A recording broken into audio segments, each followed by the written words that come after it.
Hello and welcome back again to my YouTube channel, The Mommy Jaja Vlogs. For today's video, magbabahagi ako ng pampaswerte sa pera. Kung kayo ba ay palagi na lang nakakaranas ng kakulangan sa pera, kung magkaroon man ng pera, agad-agad naman itong nauubos o nawawala, parang isang iglap lang. Pagka-receive mo ng sahod mo, wala nang natira. Kung kayo ba ay nakakaranas ng alat sa pera, mailap ang pera sa inyo. At kung kayo ba ay gustong makapag-attract ng pera, sunod-sunod ang blessings sa inyo. Kung gusto nyong makapag-attract ng pera, gawin lamang ang ibabahagi ko na pampaswerte. Para lamang ito sa mga mahihilig sa mga pampaswerte. At kung hindi ka naman mahilig sa mga pampaswerte, humanap ka lang ng video na gusto mo. Napakadali lamang ng pampaswerteng ito. Mangangailangan lamang tayo dito ng lotion na palagi mong ginagamit at cinnamon powder. Kung wala pa kayong cinnamon powder, maaari kayong makabili nito sa mga supermarket o kaya sa mga online store.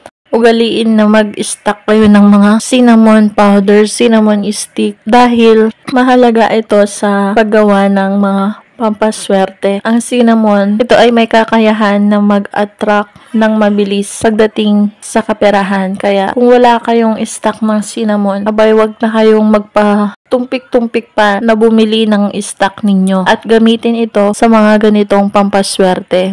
Ganito nga ang gagawin. Kailangan lamang ng lotion na ginagamit mo at cinnamon powder. Ilalagay ito sa inyong kaliwang palad, ang lotion ninyo at ang cinnamon powder. Paghahaluin lang. Tapos, gamit ang index finger, ipaikot lang ng clockwise ng inyong daliri ang cinnamon at lotion. Pagkatapos nito, habang ginagawa ninyo ang pamamaraan nito, sambitin lamang ang chant na ilalagay ko sa screen. At pagkatapos mong masambit ang mga chant, pagkuskusin na ngayon ang inyong dalawang palad. Huwag nyo munang huhugasan agad-agad ang inyong mga kamay o palad. Hayaan lang muna ito. Napakadali lamang ng pamamaraan ng pampaswerte na ito. Makakapag-attract na kayo ng pera, ng abundance, ng prosperity, ng wealth, at mga blessings. Basta ang paggawa ng mga pampaswerte ay laging sinasamahan ng 100% na paniniwala. Maging positibo, alisin ang mga galit at sama ng loob. Iwaksin ninyo ang mga negatibong naiisip.